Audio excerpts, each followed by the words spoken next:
morning, Earthlings. How you doing? Well, it's good to be back. It's good to be back.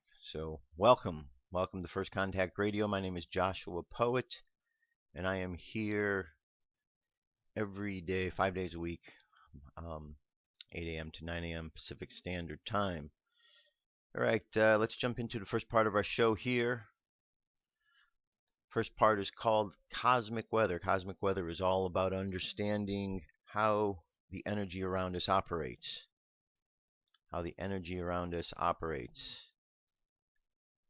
The reason that's important is because everything around us is energy.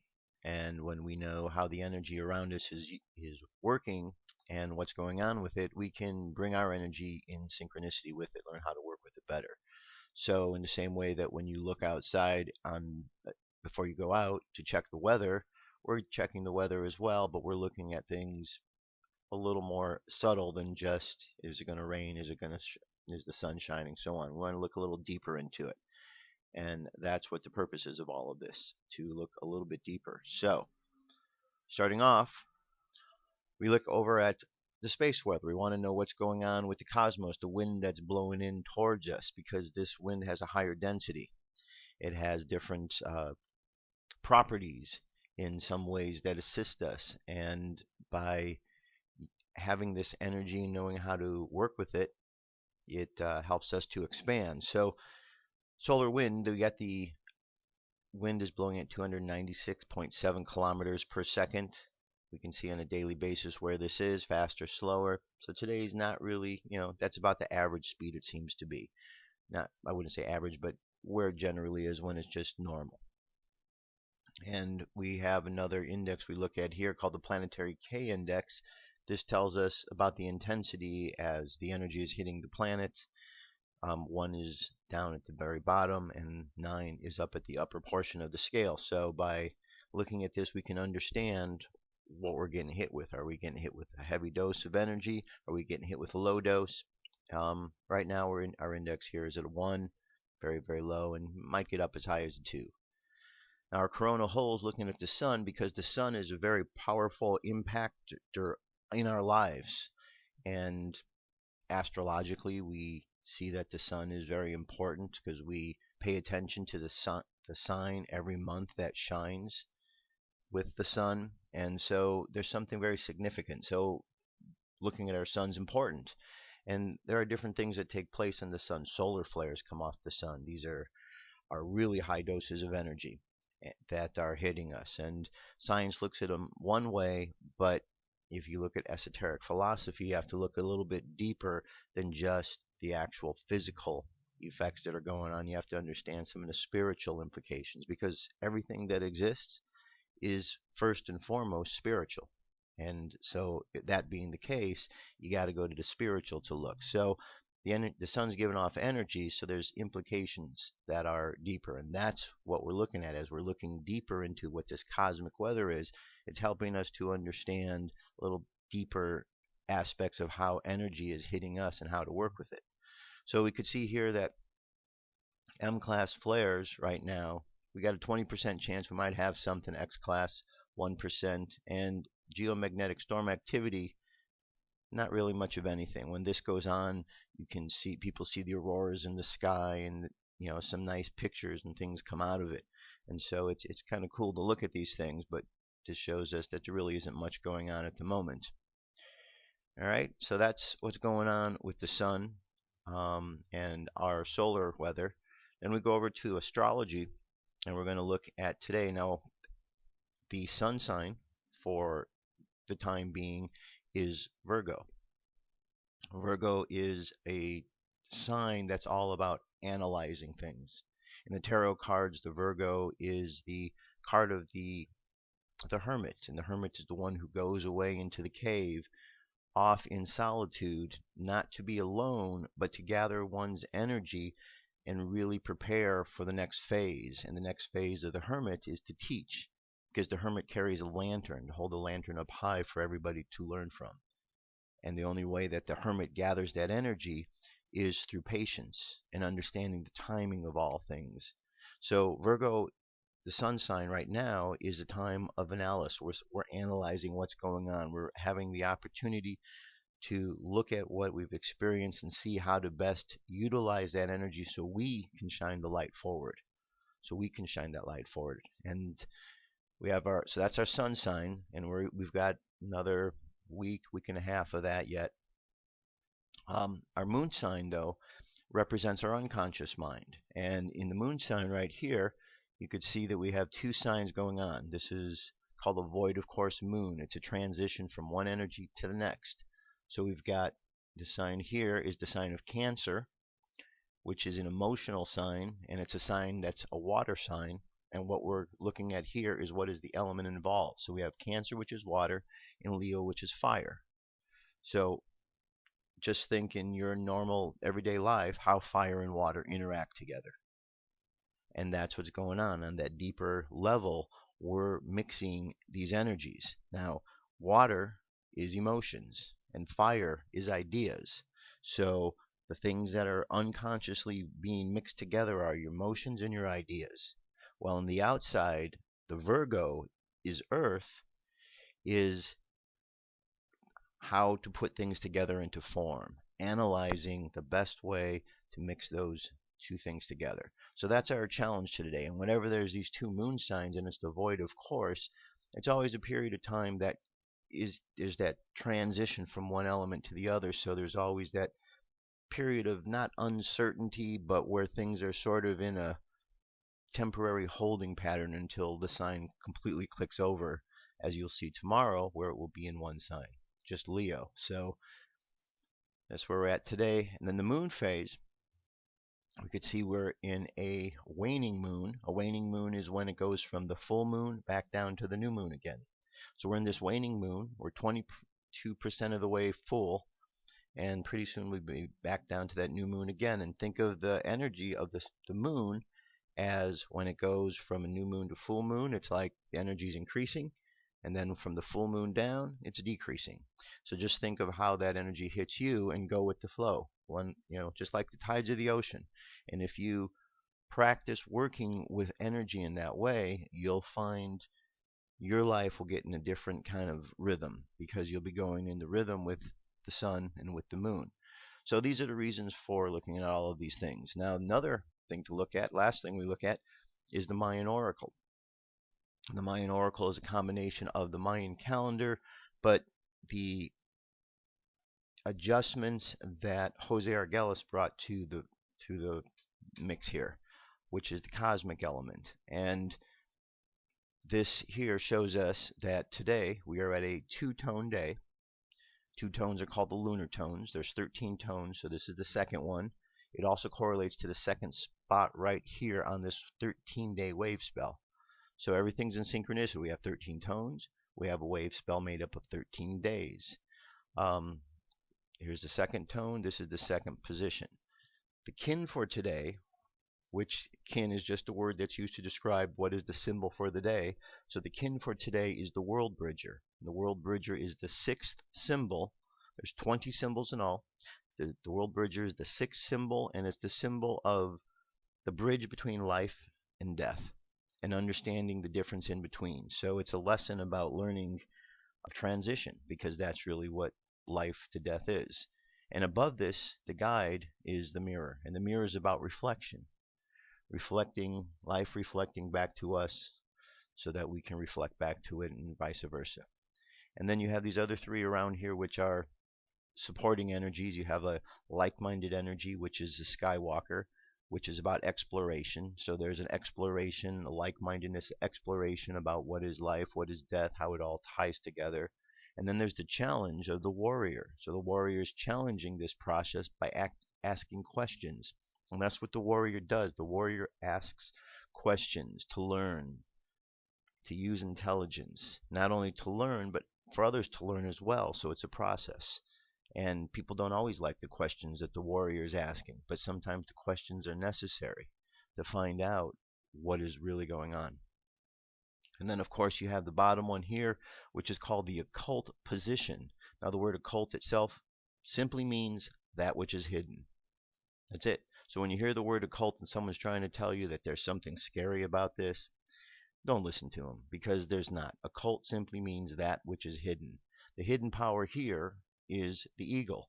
So that's the underlying energy that we have. Our strength is our vision, our ability to see. And so by putting it all together, we've got a phrase that comes out of it. And the phrase is right here. I polarize. Polarize comes from the two. I polarize in order to equalize, stabilizing opportunity. I seal the store of death with the lunar tone of challenge. I am guided by the power of endlessness. So think about that. Just allow yourself to, contemplate that over the course of the day. And I'm telling you, your consciousness, your mind, your unconscious will understand what that's all about. And the last line here says, I am a galactic activation portal. Well, what that means is that on the Tzolk'in, on which all of this is based, this is one of the Mayans' calendars, there are 13 columns and 20 rows. And there's different points in these columns and rows where the energies kind of match up or become stronger. So in this case, we're at the 6th symbol right here, the world bridger. So we're 6 rows down and then 6 rows over. And so because there's that conjunction of the same energy down and over, that's an extra boost of energy on that day. And then just to give you a little notice here, you could see that we've got this series of days here, and they're all in bold. The reason being is today is the beginning of a intense period of time. You can see it's 10 days in all. This is a period of time where, because the way that this Tzolk'in works, you've got 6 columns here reflected back by these 6 columns here. And this middle pillar is a period of a void. It's kind of like that middle where everything revolves and moves around it. So we're coming into an intense period of time just prior to that, where the energies are all synchronized and doubled, and it's not just like one day, but it's 10 days in a row. So buckle your belts, get ready. These next 10 days could have a lot of intensity, but if you understand that and you understand how to work with these energies, and just by allowing your body to balance with them, just feel them, get in synchronicity with what they're about, look at them, don't try to take them over, just allow yourself, like on a surfboard, how you would surf with these energies. And that's basically what we're doing. We're looking at our daily surfing report, okay? And one other thing in looking at this calendar, this here is a wave spell. A wave spell is 13 days, coinciding with the 13 tones, and then the very first one sets the theme for those 13 days. So the theme here is the serpent, energy. That's what the serpent brings, life force energy. So we have a whole 13-day theme of this life force energy, which at the same time is taking place as we're about to go into this 10-day period of intense energy. So you could see within this system there are confirmations and validations of itself just by looking at how the system works. It's just really amazing how the Mayans put this together, and how Jose went and really adjusted what needed to be adjusted, that he felt then divinely inspired to do. So anyway, in a nutshell, that's all that's going on with that. All right, so today being the anniversary of 9/11, it seemed only appropriate that some things get played here about 9/11. And there are so many things out there. I'm going to bring you a few different examples of things. I'll give you some websites we can go to. But the first thing is what I consider one of the best of the movies. I mean, there's so many good ones, but this is one of the really good ones. It's called Loose Change. This is the final cut. There are a variety of versions of Loose Change that were put out, and different cuts. This is the final cut. There's 12 parts to it. You can watch it on YouTube. It's all available for you here. And check this one out first. And the link's available so you can check out all of the other parts of it as well. Here we go.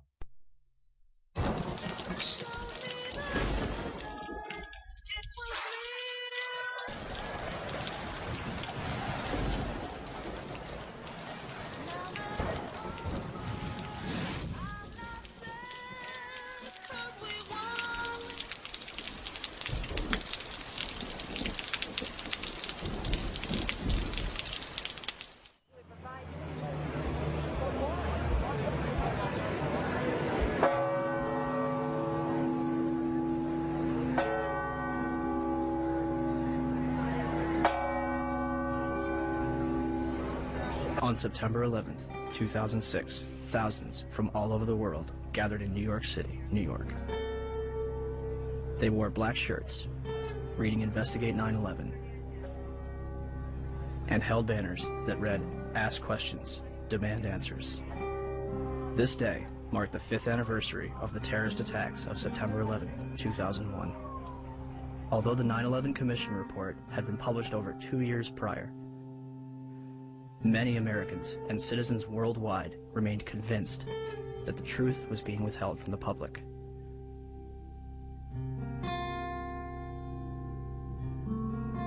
Why? Why was a growing percentage of the world population becoming increasingly skeptical of the events of September 11th? Was it a natural inclination towards believing the worst about the United States government? Or was it a legitimate concern that only grew more powerful with time? The 9/11 Truth Movement includes academics, engineers, physicists, firefighters, intelligence officials, and some of the very people whose lives have been shattered since September 11th. Were they all delirious? You should not be here. No, you better all know. We're honoring the fallen heroes from 9/11. That's all right. No, you're not. No, you are not. I feel so uncomfortable. I'm sorry. That next year, I'm not coming here. Or were they a concerned group of individuals taking the necessary steps to prevent the United States from slipping into its darkest era yet? Was September 11th a surprise attack on America by 19 Islamic terrorists? Or something else entirely?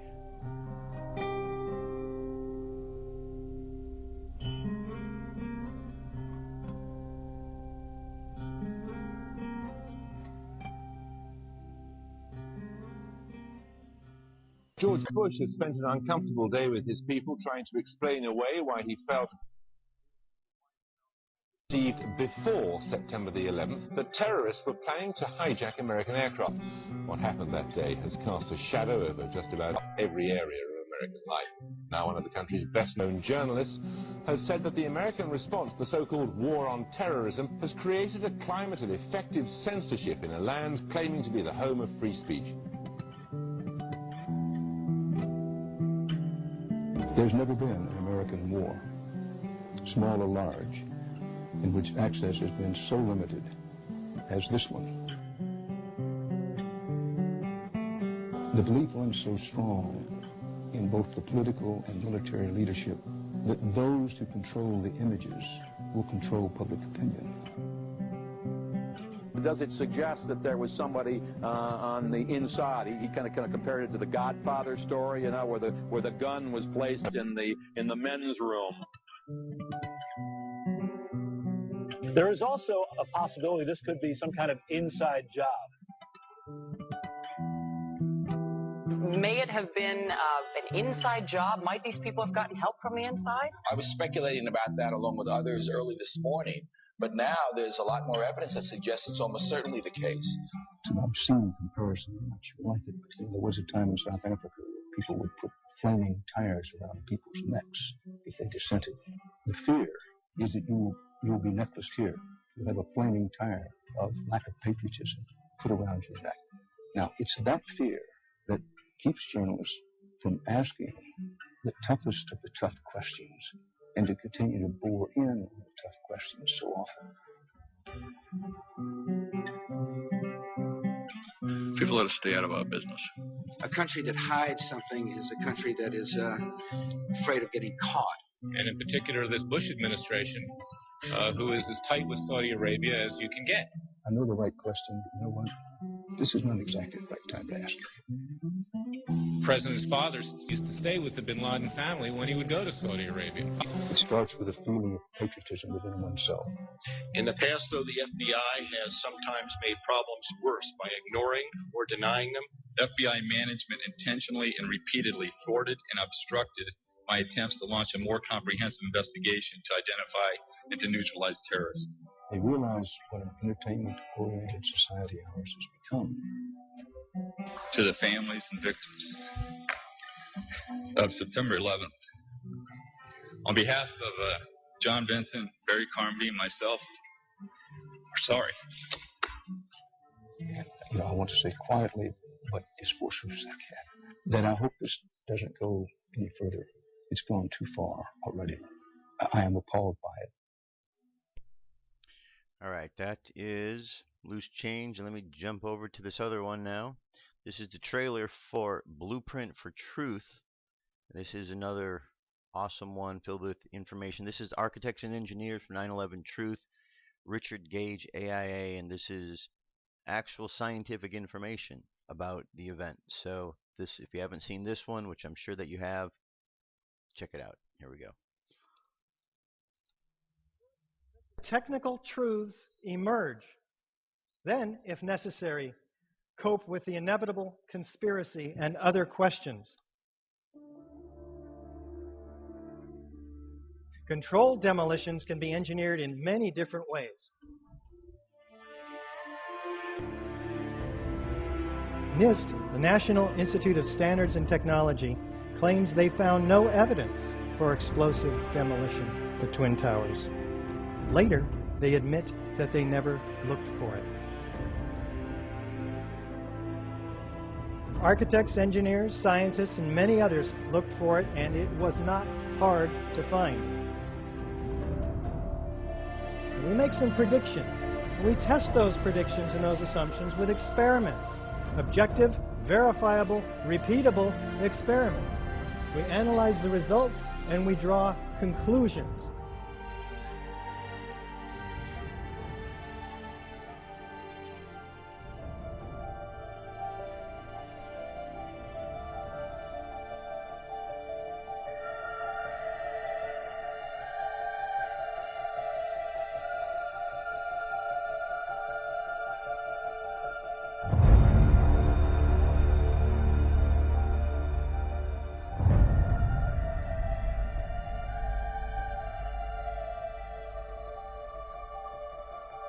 I think I know an explosion when I hear it. And it sounded like a countdown. And at the last few seconds, he took his hand off, and you heard 3, 2, 1, and he was just saying, "Just run for your life, just run for your life." And then it was like another 2, 3 seconds, you heard explosions.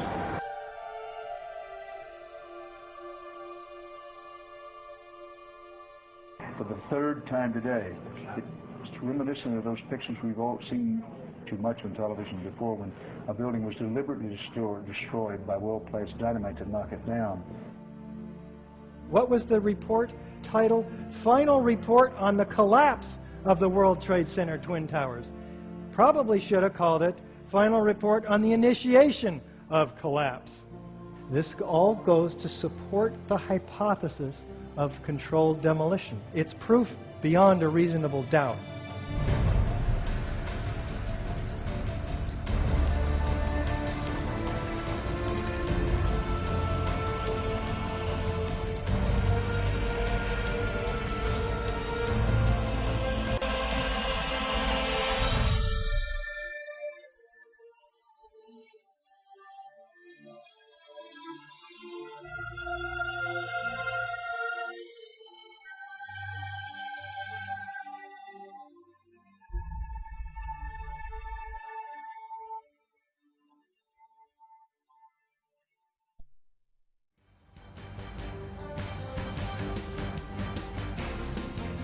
This is the UFO News with Joshua Poet.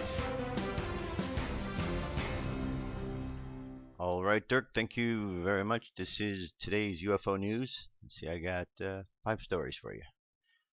Okay, number 1. First one comes to us. This was on the 7th of September in Johannesburg, South Africa.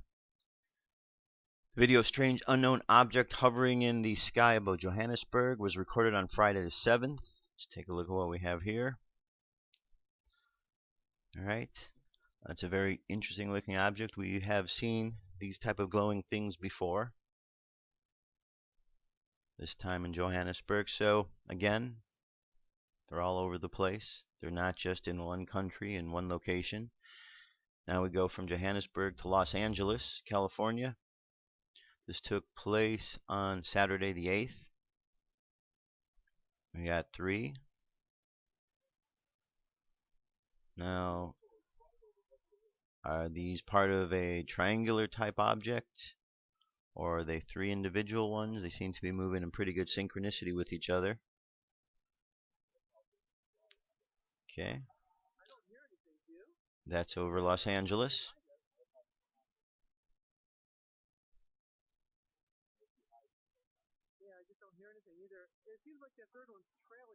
All right, and now we're going to go from there to Bangkok, Thailand on the 8th. This is an unknown object flying across the sky above Bangkok. And there we go. Right in the middle of the screen you can see it.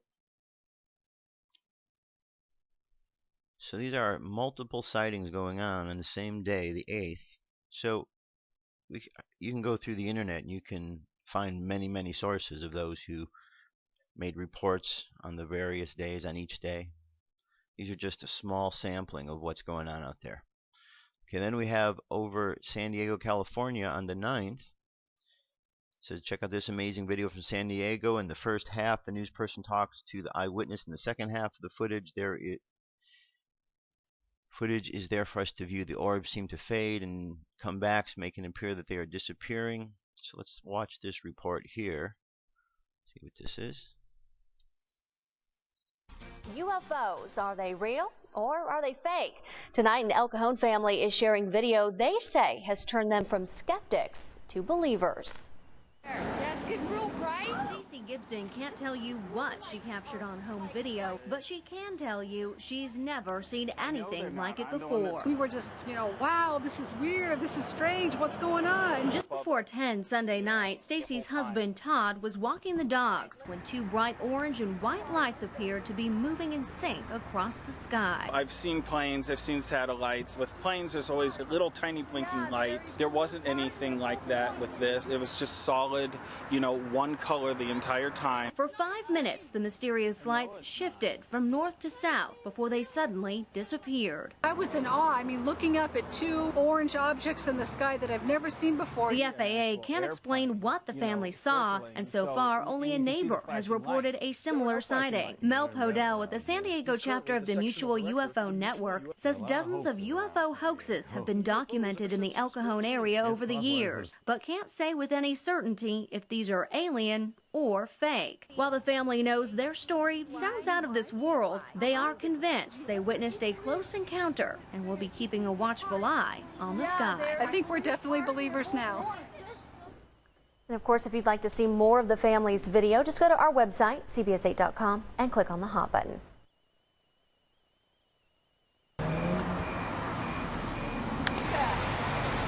I think they're friends, UFOs. Shelby, calm down. You can't really zoom in on them though, babe. Hey. One just disappeared. It just totally... No, it didn't. It's still up there. Orange thing right there. Why are they orange? And what are they? Yeah, I know. Okay, stop shouting. All right, there you go. So that's that one, and we have one more here. This one is this is the Mars Curiosity rover. So are they up on Mars or are they on Earth somewhere in the desert? What do you think? What do you think? Let me know what you think. firstcontactradio@yahoo.com or at the Facebook page. All right, this is Yahoo News posted this photo and others today. As I looked over several, I noticed a strange flying object, one that seemed clearly seen above the mountains in the distance. Someone found an HD version of the photo and made a cool video of it. Tell us what you think it is, please. All right. So that's what we got there, and here's the video.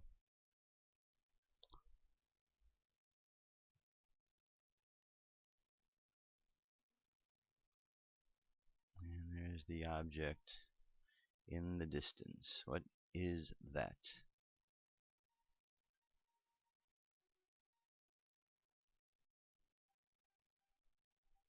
Alright, so there is something there to look at. The video is available, the link's available. Check it out, check it out, check it out. And That's it.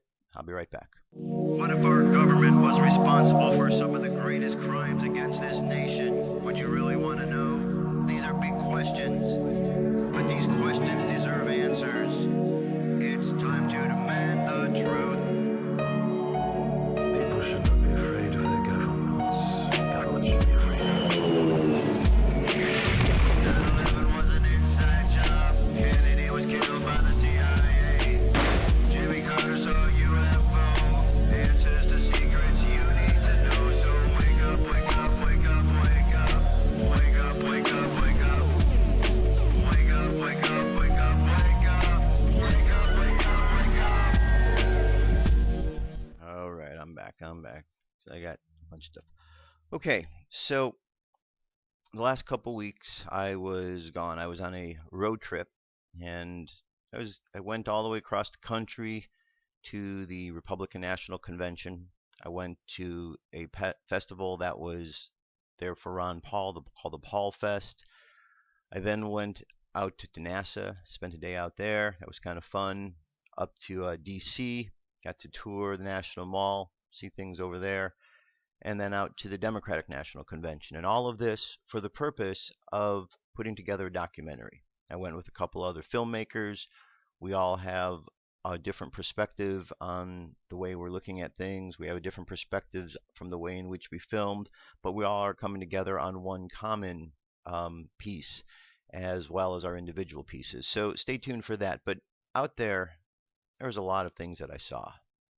And the things that I saw didn't surprise me because I've spent so much time looking and watching the live streams of these events. So it's not like I saw something that was a surprise to me.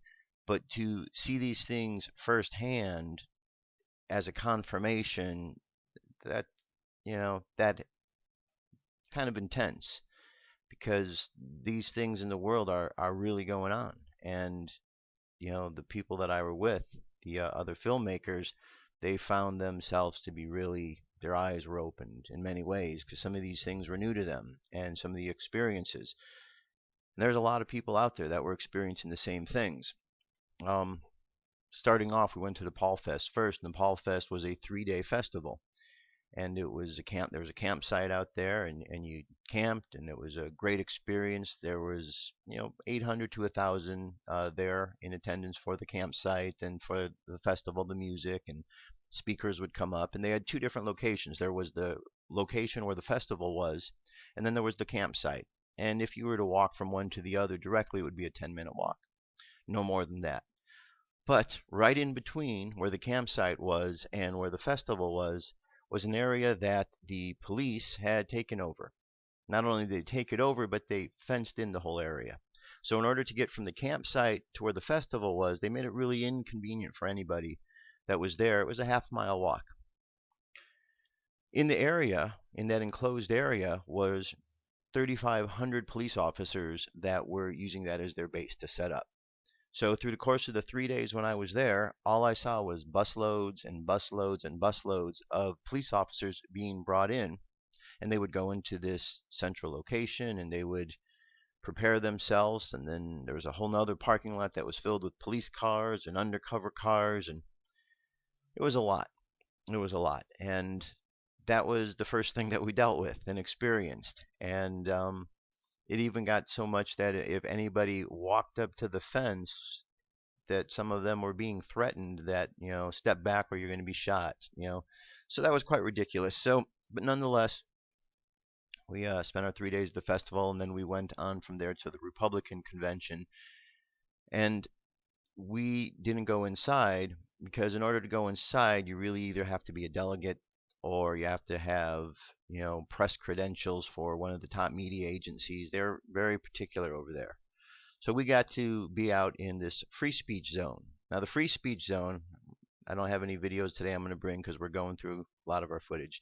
But this free speech zone was in an area where nobody was going to hear anything I had to say.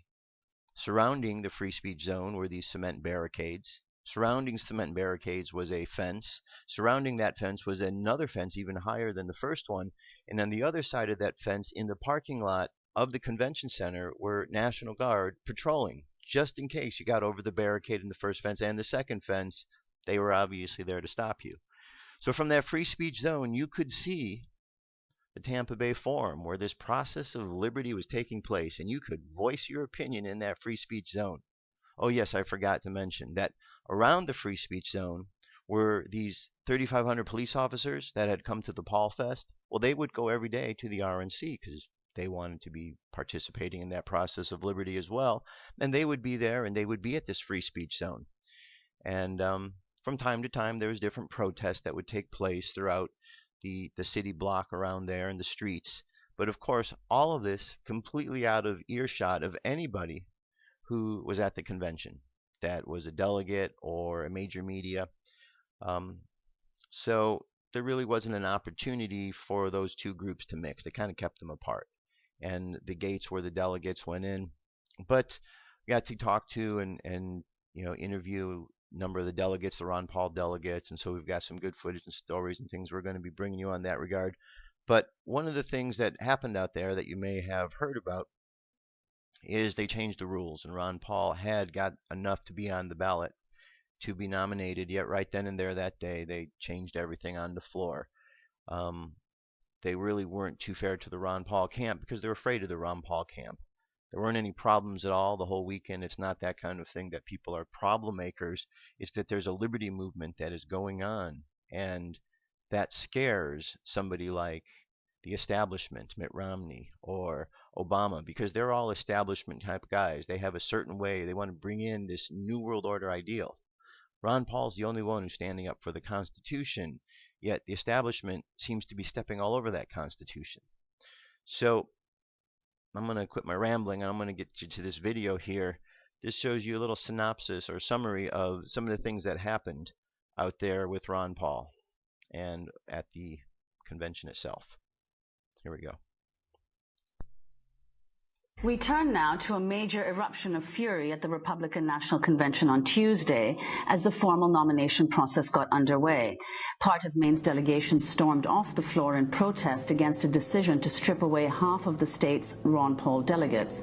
Supportive members of other delegations rose to their feet and hollered their objections, angered by new rules that they say will make it harder for grassroots candidates to stand a chance in future elections. His ardent followers used seldom evoked state party rules to garner 20 of Maine's 24 spots. The RNC responded by replacing 10 of them, enough to prevent Ron Paul from being nominated from the floor. A question on the motion offered by the delegate from Kentucky. All those in favor will signify by saying aye.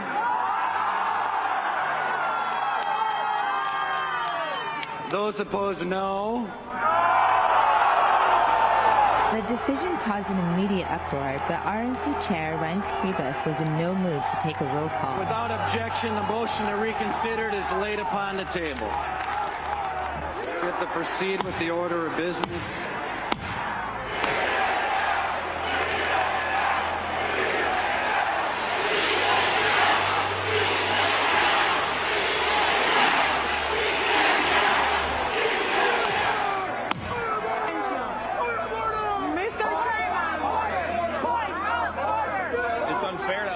He sat here and objected. He said, are there any objections? We objected. And you know, it's like, why even ask the question at that point? Maine got screwed of half their delegates, more than half actually. That's why their governor's not here today, because he said he wouldn't come down unless their delegates got seated. Half of them got taken away, and they were replaced by people that the Republican Party, the RNC picked. Several members of the Maine delegation walked off the floor in protest after the convention decided to replace 10 of its 24 delegates. It's a fraud! Convention is a farce! They snuck in there talking about we support our soldiers. They got rid of 7 of them on our delegations. 2 recently serving in Afghanistan and Iraq. How dare they? Shame on them! Shame on them! The people of Maine should be respected. And those voters that put us here, they should be respected. This is a sham. I love every one of you guys, and I love all those people back home. Others on the floor were equally outraged. Kevin Erickson is a delegate from Minnesota. What this means is that the states will no longer retain the right under the new rules to elect their delegates and have them stand. A presumptive nominee will be able to unseat an entire state's delegates if they don't like who's on the slate. Giving a presidential candidate veto power over a state's delegation means that future conventions will not have a dissenting voice. We won't be able to bring motions and amendments to our platform. We won't be able to speak for people who believe differently. You're taking a broad tent and a grassroots party and you're turning it into a dictatorship that'll be run by a few people with a lot of money. And average, ordinary people like myself will be out of luck and out of a voice. The question is on the adoption of the resolution. All those in favor signify by saying aye. All those opposed, no. Any other chair, the ayes have it. The resolution's adopted. All those in favor signify by saying aye. All those opposed, no. Any other chair, the ayes have it. The question is on the motion that the Honorable Paul Ryan be nominated by acclamation. All those in favor signify by saying aye. Those opposed say no. In the opinion of the chair, the ayes have it. And I have to explain the cheers that we've been hearing. I had to turn around to see what was going on. It was Congressman Ron Paul entering the forum. He still has very much a role within this Republican Party. Yeah, he is. I just saw him come through here, and as he went by me, there were a lot of young voters. They're the ones who really loved him, stopping him, taking pictures of him to tweet out. And he came in with his same smile that he's had, and he's become something of a cult hero in the party.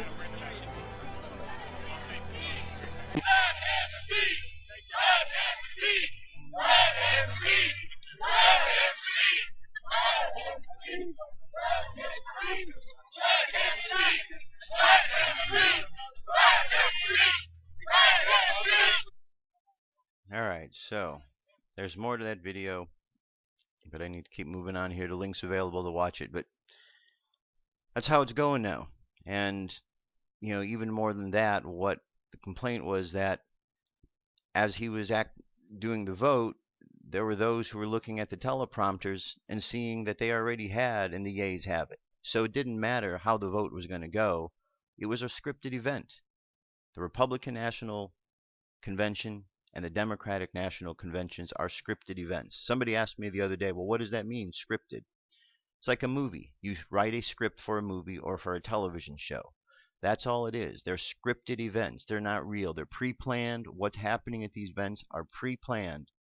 People are given a show. The media shows this show. People think it's real, but it's just really, you know, people patting each other on the back, and then a band goes and performs. It's not really dealing with the issues, and as you can see, there's no issues, there's no real process of fairness that's taking place. They just decide what they want, and they make that decision go through, thinking that America isn't going to see these things. But America's watching. There's cameras even inside here that are watching, and that's a good thing. It's what are we going to do about it? Because this is moving us to a place that isn't very good. Now, today's an anniversary day that is very much involved with all of this process. It's the anniversary of 9/11. It's the 11th anniversary.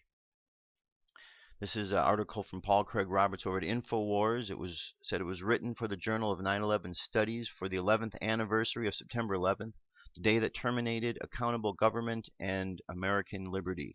It is posted here with the agreement of the editors.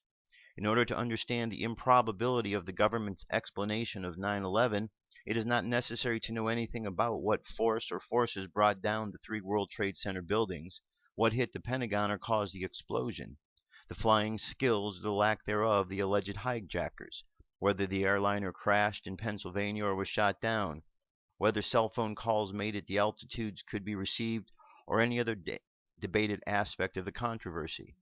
You only have to know 2 things.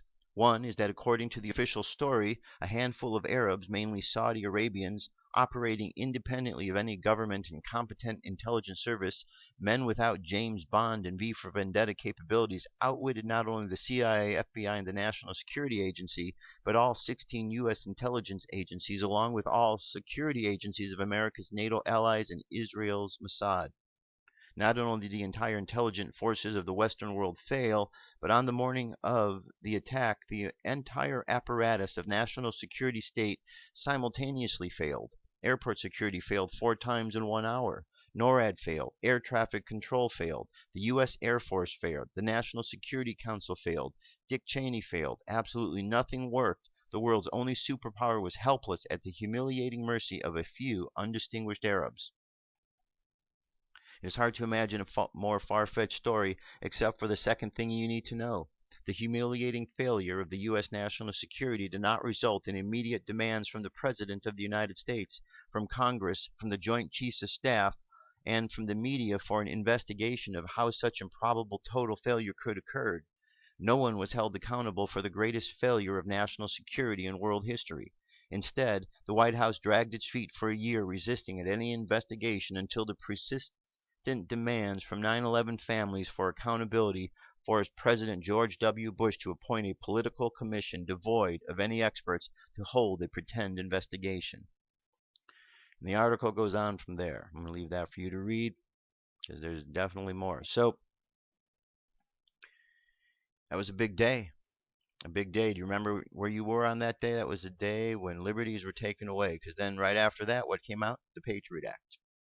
And as long as people allow themselves to be fooled, well, these things keep happening. All right, here's a clip of something that's going on out there in New York right now. Ran into this guy, Mike, when I was out there at the RNC. He was, here you go. All right, there we go. We're streaming live. All right, this is Josh. This is a special report about an upcoming 9/11 event you don't want to miss. Here we go.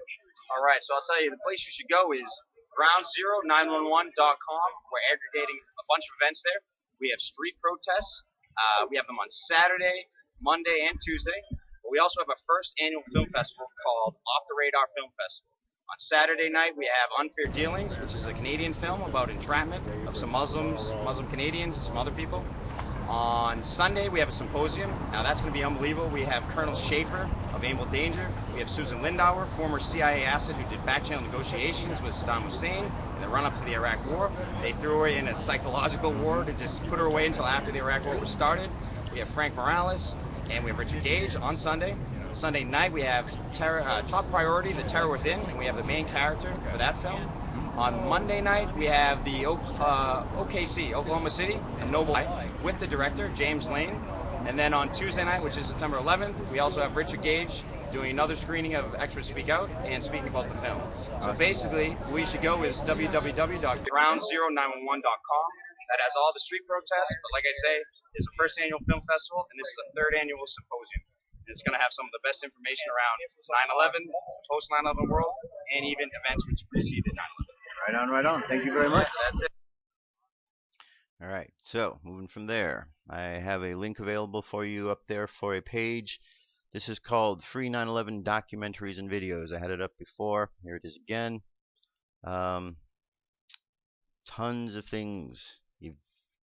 You know anybody that's wanting to understand what's going on with 9/11? Here are videos and documents after videos and documents. I mean, all the stuff that you could possibly want is there. All right, from there, this is something you need to know about. False flag operations.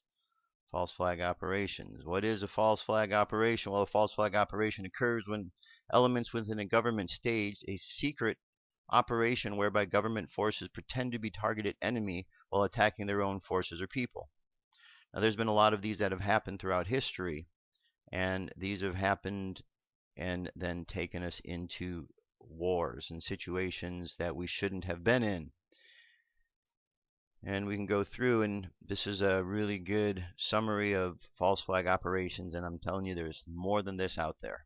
A lot more than this. So you can go through and read about the Russian KGB and their bombings. You could read about what went on in the United States, all the different operations that took place. Then Operation Northwoods document, information about Al Qaeda and who and what they really are. And you can go on. This is a nice, good resource of information. Okay? We're going to keep moving on. So, with all of this, I'll play that one tomorrow. So, here's the question. what do we do with all of this? I mean, there's bad stuff going on out there. There's false flag operations. There's liberty being destroyed before everyone's eyes. Most people have no concept of what's going on. Having talked to a lot of individuals over the course of the time out there in this last 3 weeks, I could tell you there's a lot of people who just really aren't paying attention. They're caught up in this dichotomy because it's a game. It's a game that there's the right side and there's the left side. There's the Republicans and there's the Democrats. And people are bounced back and forth between these two. And the options are being less and less where there's anything other than these two options. But then you've got the ones that are being run, like Obama now and Mitt Romney. They're both funded by the same people, the same interests. Wall Street's behind them. So it's not like there's any difference between what's going to happen. The United States is a corporation. I would talk to people about that out there, and they looked at me like I was talking some foreign language that they couldn't possibly understand, and they don't understand the concept of that. Yet, as a corporation, there's a different set of rules. The board of directors, the Federal Reserve, and the systems in place behind the presidents is what keeps these policies going from time to time. So, look, we can get caught up on all of this stuff, but the thing is we need to find a solution. And if we go back to the beginning, the cosmic weather, that's all about learning how to deal with energy. Because in life, everything is energy. And if we read through like the book of Revelation, it's a book that talks about a spiritual destiny of this planet. And part of the spiritual destiny involves the people of this planet stepping up. Not only the people stepping up, but the story of angelic forces or other worldly forces assisting in the process of change that is going on. And we can read a lot of these stories of prophecy. And what it really indicates is that even though we're living in a physical world and everything around us is physical, it's just energy. And behind all of this energy is spiritual energy, the spiritual powers. So that being the case, we need to focus on how we can take spirit and work with spirit so that we can really transmute these problems into solutions. How we can take these problems, just eliminate them. We can use our minds to eliminate these things, but we all need to work together. And that's the important part. So what I'm going to do is, remember when you went to school and you had somebody reading to you? Well, I'm going to be reading from this book. It's called The Warrior of the Light. And I'm going to read a little bit every day, just for a few moments, and we'll go from there, all right? So this first one here, it's the prologue. And later I can even do this while I'm doing the reading here.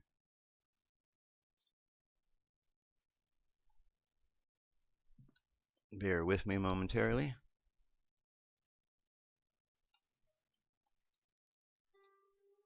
All right.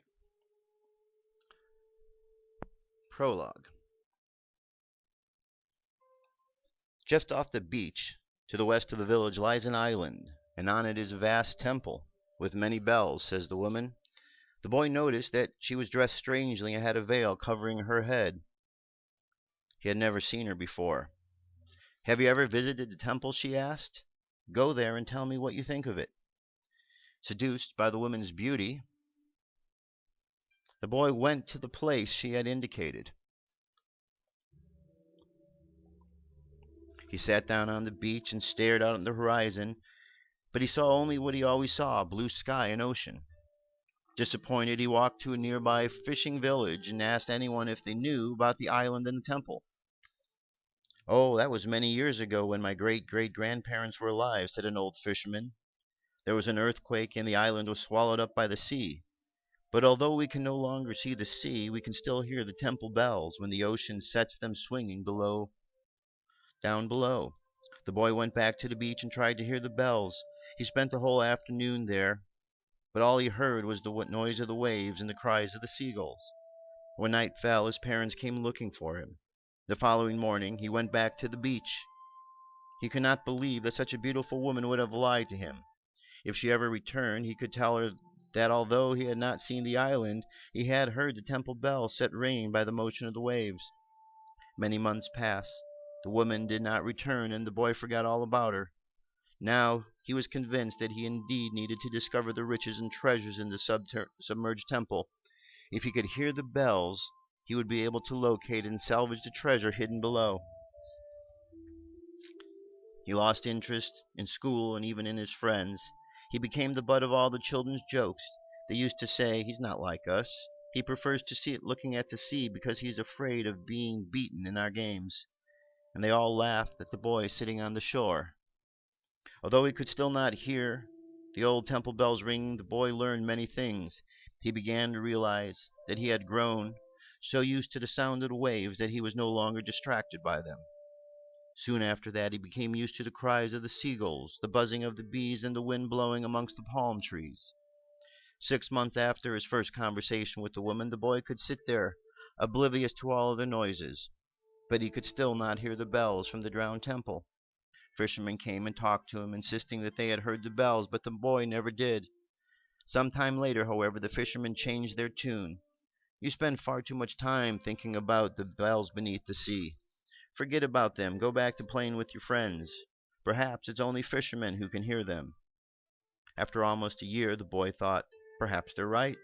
I would do better to grow up and become a fisherman and come down to this beach every morning because I come to love it here."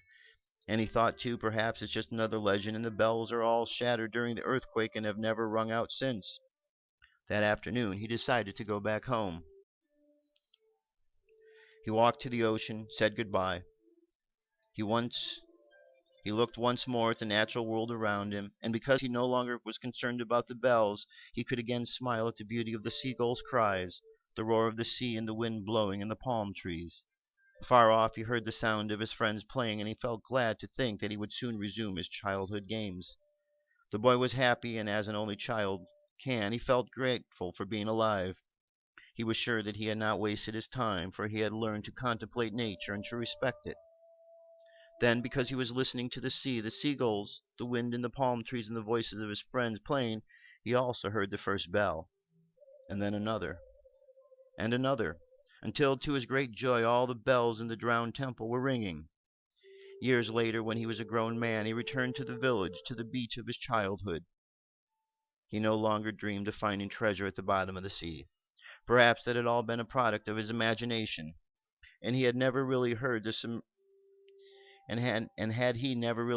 submerged bells ring out on one lost childhood afternoon.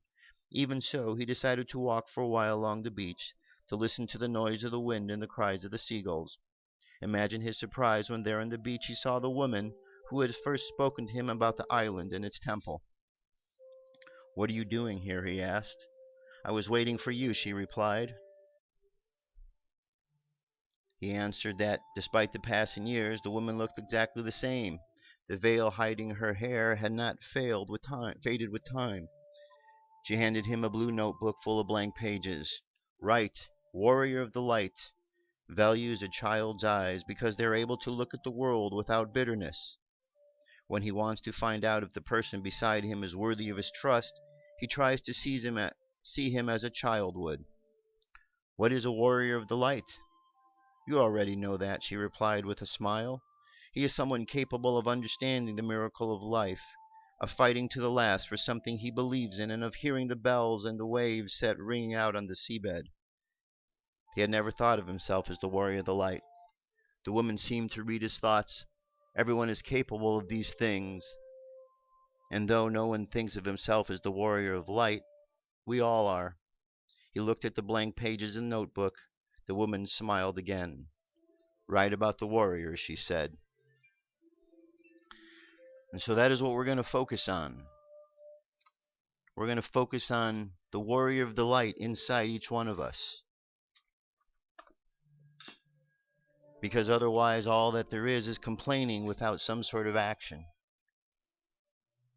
And as this is truly a spiritual battle, we need to take ourselves into the spiritual realm to be able to make the greatest changes, not only to ourselves, but to effect the greatest positive change. So imagine yourself connected in with that deeper part of yourself. Imagine yourself understanding the deeper levels of the energy within you. See the reflection of the warrior being reflected back to you. And realize that it is reflecting to you because it is reflecting who you are.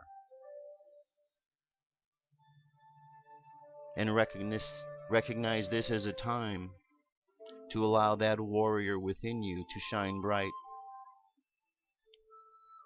And as such, let's imagine that as we are looking out into the world, we are looking into the future. And like we are looking at a runway with the lines moving forward, imagine seeing this runway. And imagine that you are traveling faster and faster upon this runway. And see these runway lights go off into the future. And to get to those moments in the future, let's jump to October, to November. Imagine those lights running on into December and on into December 21st, 2012. And let us fill that moment with light and allow that light to shine backward from there all the way to this moment here of September 11th. And in seeing this vision and setting that light forward, we prepare ourselves by preparing the light in advance of our arrival. And as we all prepare and fill that time with light, we allow ourselves to grow while the darkness dissipates. Now just contemplating that idea, bring yourself to the present moment, and let's bring our energy and attentions back on the count of 3. 3, coming back to the present moment filled with confidence. 2, coming back to the present moment filled with faith. And 1, coming back to the present moment happy, healthy, and whole. Happy, healthy, and whole. And there you have it. That's our first show back. Thank you very much for being here. I'm going to keep reading this book every day because this is important. And, I saw a lot out there. And what we need is a solution.